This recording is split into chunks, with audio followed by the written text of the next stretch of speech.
Assalamualaikum warahmatullahi wabarakatuh. Para pemirsa yang dirahmati oleh Allah Subhanahu wa taala, siapa manusia di atas muka bumi ini yang tidak mengalami permasalahan? Setiap kita, setiap manusia pasti menghadapi problematika.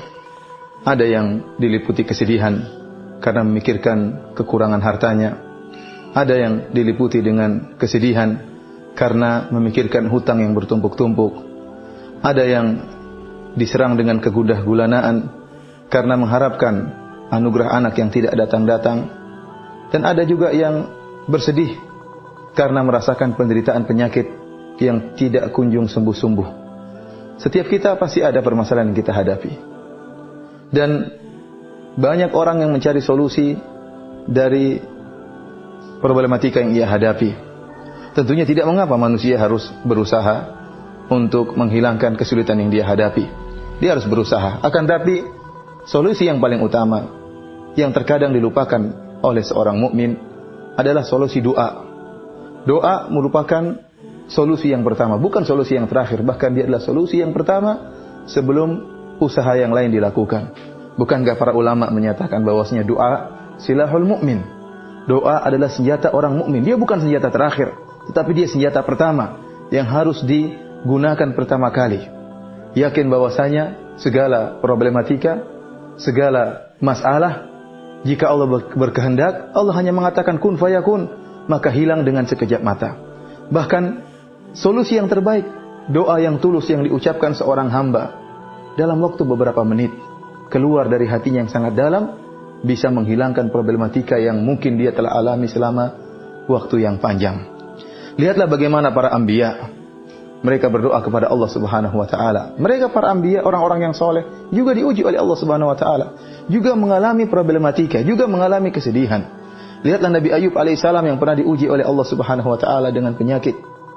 Allah Subhanahu wa taala berfirman menyebutkan tentang kisah Nabi Ayub, wa ayyuba idh nada rabbahu anni massani yadhur wa anta arhamur rahimin. Dan ingatlah bagaimana Nabi Ayub alaihissalam tatkala dia berkata kepada Rabbnya, anni massani yadhur, ya Allah aku ditimpa dengan penderitaan, ditimpa dengan penyakit. Wa anta arhamur rahimin, dan engkau adalah zat yang paling maha pengasih lagi maha penyayang.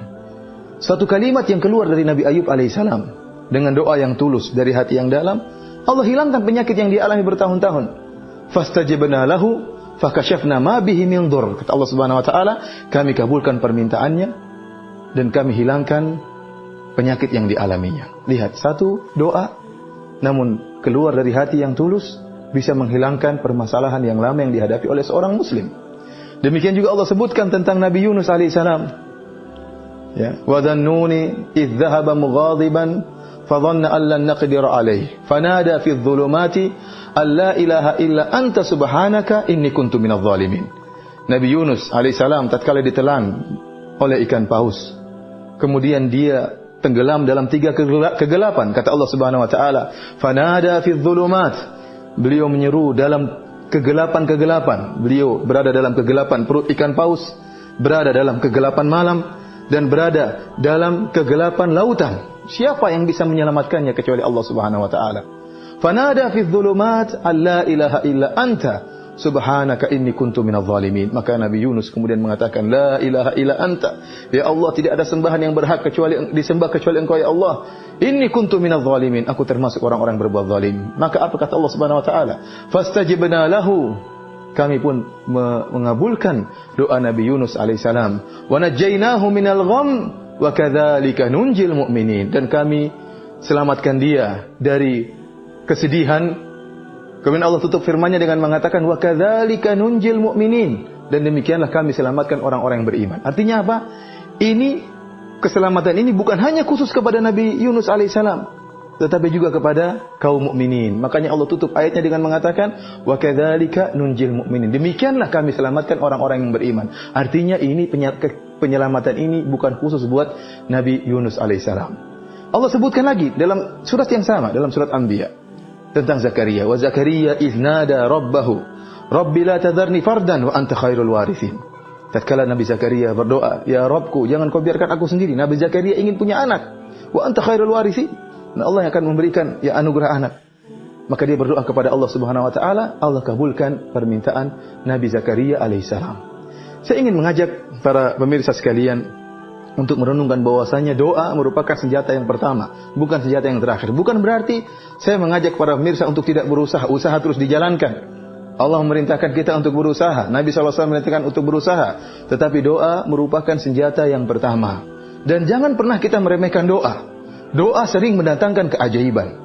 Oleh karenanya, disebutkan oleh para ahli tafsir seperti Ibnu Katsir rahimahullahu taala, kenapa Nabi Zakaria setelah nikah sekian lama dan setelah mencapai masa tua, baru kemudian beliau meminta agar dianugerahi seorang anak.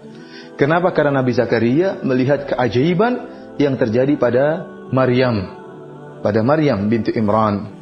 Allah Subhanahu wa taala berfirman dalam Al-Quran dalam surat Al-Imran, wa kaffalaha Zakaria kullama dakhala 'alaiha Zakaria al-mihraba wajada 'indaha rizqa.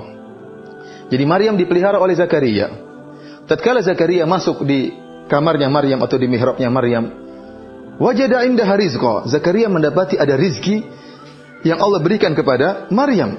Anna laki hada? Maka Zakaria bertanya, wahai Maryam, dari mana kau dapatkan rizki ini? Qalat huwa min indillah.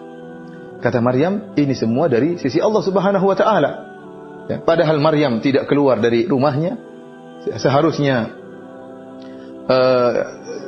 makanan tersebut diantarkan oleh Zakaria, ternyata tiba-tiba ada makanan di situ. Maka ini menakjubkan Zakaria alaihi salam.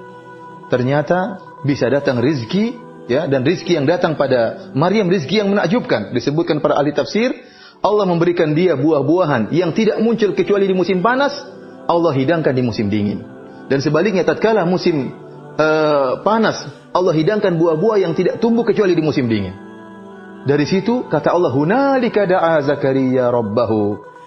Maka tatkala itu Zakaria berdoa kepada Allah Subhanahu wa taala. Dia melihat ternyata Allah bisa mendatangkan makanan atau buah-buahan yang tidak tumbuh di musim dingin saja kecuali di musim dingin, Allah munculkan di musim panas dan sebaliknya. Tatkala dia melihat dirinya sudah tua dan istrinya dalam keadaan mandul, namun hal ini tidak menjadikan Zakaria putus asa. Maka dia pun berdoa kepada Allah Subhanahu wa taala setelah melihat keajaiban tersebut. Sebagaimana Allah sebutkan doa Zakaria dalam surat Maryam, kata Allah Subhanahu wa taala, "Dzikru rahmati rabbika 'abdahu Zakaria idz nada rabbahu nidaan khafiyya. Qala rabbi inni wahana al-'azmu minni wasya'ala ar-ra'su shayba wa lam akun bi du'aika rabbi syaqiyya." Yang artinya kami menyebutkan tentang rahmat kami terhadap hamba kami Zakaria. Tatkala dia menyeru Rabbnya dengan suara yang lirih, ya Allah, inni wahanal azmu minni wasya'ala ar-ra'su syaiba. Ya Allah, aku sudah sangat tua. Kemudian tulangku sudah lapuk dan rambutku sudah memutih seluruhnya. Walam akum bidu'aika rabbi syaqiyya. Akan tapi aku tidak pernah putus asa dari meminta kepada Engkau ya Allah. Wa inni khiftul mawali yami wara'i wa kanat imra'ati aqira fahab li min ladunka waliyya. Dia mengatakan, ya Allah, istriku mandul dan aku sudah sangat tua. Akan tapi anugerahkanlah kepadaku seorang anak. Lihatlah Zakaria yang sudah dalam keadaan sangat tua, istrinya mandul. Kalau dilihat secara sebab, tidak mungkin ada seorang anak dari istri yang mandul, apalagi dari orang yang sudah sangat tua. Ternyata Allah kabulkan permintaan Zakaria alaihissalam. Dari sini kita yakin bahwasanya terkadang doa melakukan berbagai macam keajaiban. Tinggal doa tersebut harus kita keluarkan dari hati yang tulus, dengan penuh adab tatkala berdoa kepada Allah Subhanahu wa taala, dengan pengharapan kepada Allah Subhanahu wa taala, dengan yakin bahwasanya Allah Maha mengabulkan segala doa. Oleh karenanya Nabi sallallahu alaihi wasallam bersabda, "Ud'ullaha wa antum muqinuna bil ijabah wa'lamu anna Allah la yastajibu du'aan min qalbin lahinin ghafil." Nabi sallallahu alaihi wasallam mengatakan, berdoalah kalian kepada Allah dalam keadaan yakin bahwasanya Allah akan mengabulkan doa kalian, dan ketahuilah bahwasanya Allah tidak akan mengabulkan doa dari hati yang lalai. Tetapi tatkala berdoa perlu keseriusan, keyakinan, husnudzon kepada Allah Subhanahu wa taala. Pilih waktu-waktu yang mustajab, sepertiga malam yang terakhir tatkala Allah turun ke langit dunia dan Allah menyatakan, hal min mustaghfirin fa aghfiralah. Apakah ada di antara hamba-hambaku yang beristighfar akan aku ampuni? Hal min sa'ilin fa utiya su'lah. Apakah ada di antara hambaku yang meminta akan aku kabulkan permohonannya? barang siapa yang bangun tengah malam, kemudian dibuka dengan salat malam, kemudian berdoa kepada Allah Subhanahu wa taala dengan hati yang tulus, dengan penuh pengharapan, dengan husnudzon kepada Allah Subhanahu wa taala, maka sulit untuk tidak dikabulkan oleh Allah Subhanahu wa taala. Oleh karenanya para pemirsa yang dirahmati oleh Subhanahu wa taala, jangan pernah meremehkan doa. Imam Syafi'i rahimahullah berkata, "Atahza' bid-du'ain wa tasdarihi, wa ma tadri ma sana'ad du'a'u." Apakah janganlah engkau mengejek doa dan jangan kau meremehkan doa. Kau tidak tahu apa yang bisa dilakukan doa. Sihamul laili la tukhti walakin lahal amadu walil amadi inqidha'u. Kata Imam Syafi'i, doa itu ibarat panah-panah yang dilepaskan di tengah malam. Tidak akan meleset. Tidak akan meleset. Pasti suatu saat akan mengena. Tetapi waktu untuk mengena itu butuh waktu. Oleh karenanya seorang tatkala berdoa di malam hari, yakinlah pasti suatu saat akan dikabulkan oleh Allah Subhanahu wa taala, cepat atau lambat. Allah yang lebih mengetahui apa yang terbaik bagi hamba-hambanya. Marilah kita sama-sama berdoa kepada Allah Subhanahu wa taala dengan penuh keyakinan dan pengharapan, niscaya Allah akan menghilangkan segala problematika yang kita hadapi dengan doa yang tulus. Demikianlah para pemirsa. Assalamualaikum warahmatullahi wabarakatuh.